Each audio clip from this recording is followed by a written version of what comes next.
नमस्कार बच्चों, मेरा नाम मिसेस मैक्सिना डिमेलो है और मैं आपको हिंदी यह विषय सिखाऊंगी। मुझे आशा है कि आप सब आपके घर में आपके परिवार के सहित सुरक्षित होंगे और जिसने अभी तक पढ़ाई शुरू नहीं की होगी उनको आज से पढ़ाई शुरू करनी है। तो आज हम हिंदी का पहला पाठ देखेंगे, वो है वाचन मेला। वाचन वाचन मतलब पढ़ना, रीडिंग, पुस्तकों को, किताबों को पढ़ना। और मेला मतलब फेयर, मतलब जहाँ पर बहुत सारी दुकानें रहती है और बहुत सारे लोगों का जमाव रहता है, भीड़ रहती है, बहुत सारे लोग इकट्ठा होते हैं। तो इस पाठ में वाचन मेला का सुंदर दृश्य दिया गया है और ये एक चित्रात्मक पाठ है। इसमें डिजिटल साहित्य और पुस्तकों का महत्व बताया गया है। तो बच्चों, अभी हम वाचन मेला इस पाठ का जो चित्र दिया गया है उसका निरीक्षण करते हैं। पाठ पहला, वाचन मेला। बच्चों, इस पाठ में जो चित्र दिया है उसका निरीक्षण करना है। उस चित्र में आपको क्या क्या दिखाई देता है। लास्ट ईयर इसी तरह का एक पाठ आपने पढ़ा था, याद है? उस पाठ का नाम है मेला। तो वहां पर क्या था, उस मेले में आपने देखा था कि अलग अलग झूले थे, खिलौने वाले थे, मतलब वो मेला एक फेयर की तरह था। अभी यहाँ 7वीं कक्षा में हम देख रहे हैं कि यहाँ एक वाचन मेला लगा है, मतलब पुस्तकों की प्रदर्शनी है। प्रदर्शनी मतलब एग्जीबिशन। यह एक पुस्तकों का मेला है। यहाँ पर बहुत सारी पुस्तकें दिखाई दे रही हैं। हम किसी प्रदर्शनी में जाते हैं तो वहाँ अनेक दुकानें हमें दिखाई देती है जिसमें विभिन्न राज्यों की संस्कृति और कलाओं का दर्शन हमें वहां पर होता है। तो यहाँ पर हमें अलग अलग पुस्तकें दिखाई दे रही है।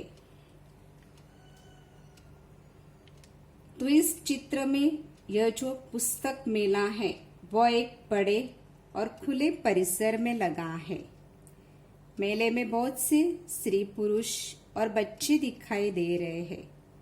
स्कूल यूनिफॉर्म में भी हमें कुछ छात्र छात्राएं दिखाई पड़ते हैं जो एक सुंदर पालकी में कुछ पुस्तकें रखकर पुस्तकों की शोभा यात्रा निकाल रहे हैं। इसमें पुस्तकों को पालकी में रखकर ले जाया जा रहा है। आगे एक छात्रा हाथ में सूचना फलक लेकर चल रही है जिस पर लिखा है ग्रंथ दिंडी। एक अन्य छात्रा के हाथ में और एक सूचना फलक है जिस पर लिखा है पुस्तकों से पाए ज्ञान, जाने भाषाएं विज्ञान। मतलब जाने भाषाएं विज्ञान मतलब कि वह बच्चे जैसे कि पुस्तकों का प्रचार कर रहे हैं, पुस्तकों का महत्व बता रहे हैं। इस पुस्तकों की प्रदर्शनी में हमें तरह तरह की पुस्तकें दिखाई पड़ रही हैं। विषयानुसार अलग अलग विभाग बने हुए हैं, जैसे किशोर साहित्य, बाल साहित्य, विज्ञान कथा आदि। हर एक विभाग में बहुत सी पुस्तकें रखी हुई है। बाल साहित्य विभाग में ई बुक्स और ऑडियो बुक्स जैसे विभाग भी बने हुए हैं। बच्चों, अभी मैं आपको एक एक पुस्तकों के विभाग की जानकारी बताती हूँ। पहला विभाग है बाल साहित्य। बाल बाल मतलब छोटे बच्चे और साहित्य साहित्य मतलब लिटरेचर, जिसमें गद्य, पद्य, कहानियां, ग्रंथ आदि की सभी किताबें रहती है। बाल साहित्य का लेखन बच्चों के मानसिक स्तर को ध्यान में रखकर किया गया हो। हिंदी बाल साहित्य लेखन की परंपरा अत्यंत प्राचीन है। इसमें अनेक बाल पत्रिकाएं, नाटक, अमर कथाएं, अकबर बिरबल के किस्से बच्चों के साहित्य में सम्मिलित है। बाल साहित्य में ई बुक्स और ऑडियो बुक्स जैसे विभाग बने हुए हैं। ई बुक्स मतलब इलेक्ट्रॉनिक पुस्तक। ई बुक का अर्थ है डिजिटल रूप में पुस्तक। ई बुक्स कागज की बजाय हम कंप्यूटर, मोबाइल एवं अन्य डिजिटल यंत्रों पर पढ़ सकते हैं। आगे है ऑडियो बुक्स। जो हम सुन सकते हैं उसे ऑडियो बुक कहते हैं। मोबाइल और कंप्यूटर पर हम ऑडियो बुक्स सुन सकते हैं।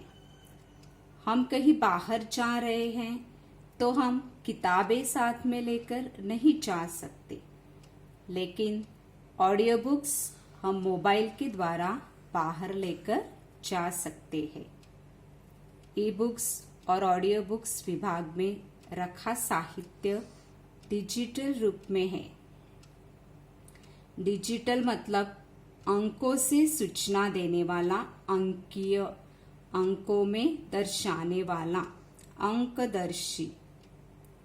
कंप्यूटर विज्ञान में ध्वनि रिकॉर्डिंग या सूचना संग्रहण के लिए 1 और 0 अंक का प्रयोग करने वाले इलेक्ट्रॉनिक पद्धति।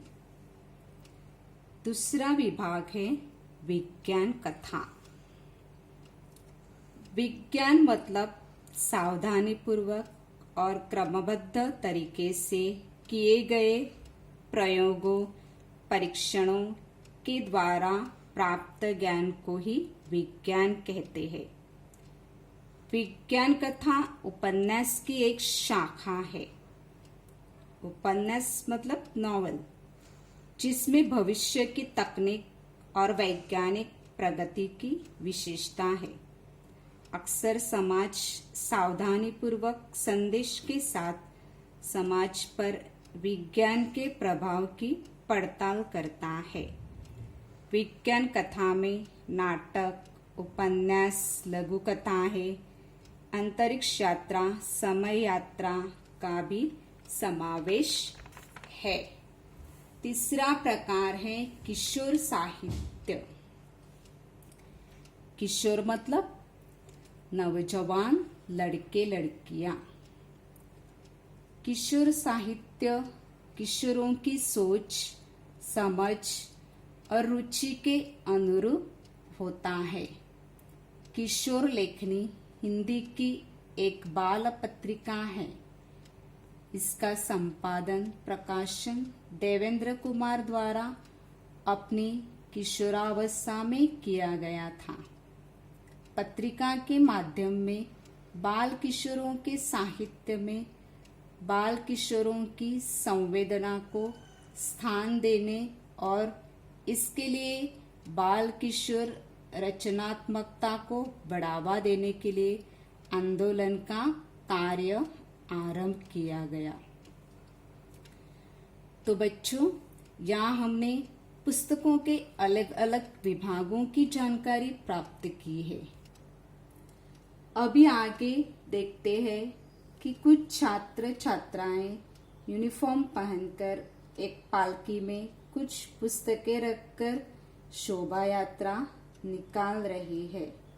उसमें एक छात्रा के हाथ में हमें सूचना फलक दिखाई दे रहा है, जिस पर ग्रंथ दिंडी लिखा है।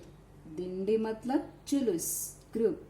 सब छात्र छात्राएं में जुलूस में बहुत सारे ग्रंथ उस पालकी में रखकर जा रहे हैं। आगे और छात्रा के हाथ में और एक सूचना फलक है, जिस पर लिखा है पुस्तकों से पाए ज्ञान जाने भाषाएं विज्ञान। पुस्तकें हमें ज्ञान देती हैं, अलग अलग भाषाओं की और विज्ञान की जानकारी देती है। पुस्तकें ज्ञान का भंडार होती है जो हमारा सही मार्गदर्शन करती है। तो बच्चों, पाठ के अंत में देखो, वहां पर एक सूचना दी गई है। पुस्तकें हैं हम सबकी साथी, प्रज्वलित करे ज्ञान की बाती। साथी, साथी मतलब मित्र, और प्रज्वलित मतलब दहकना, जलाना, और बाती, बाती मतलब जो दिया में हम लोग जो जलाते हैं, जो बाती जलाते हैं वो। तो वो दिया में जो बाती होती है वो खुद जलकर सबको उजाला देती है, रोशनी देती है। तो पुस्तक ही हम सबका सच्चा साथी है, क्योंकि मित्र सहेलियां तो रूठ भी जाती है, परंतु पुस्तकें कभी नहीं रूठती और हमारा सही मार्गदर्शन भी करती है। हमारा अकेलापन दूर कर हमें जीवन में आगे बढ़ने के लिए प्रेरित करती है। वैसे ही ज्ञान की बाती प्रज्वलित होने से अज्ञान रूपी अंधकार नष्ट होता है। सही और गलत को हम ठीक तरह से देख पाते हैं और प्रगति कर सकते हैं। इसीलिए ज्ञान की बाती प्रज्वलित करना जरूरी है। इस तरह से इस पूरे पाठ में हमें पुस्तकों का महत्व बताया गया है। पुस्तकें हमें साहस और धैर्य प्रदान करती है। अच्छी पुस्तकें पढ़कर जीवन में महान कार्य करने की भावना हमारे मन में जगाती है। तो बच्चों, हमारा हिंदी का जब दूसरा पीरियड होगा तब मैं आपको हिंदी की जो दूसरी कविता है फूल और कांटे, वो मैं आपको सिखाऊंगी। तब तक घर में ही रहना, सुरक्षित रहना। धन्यवाद।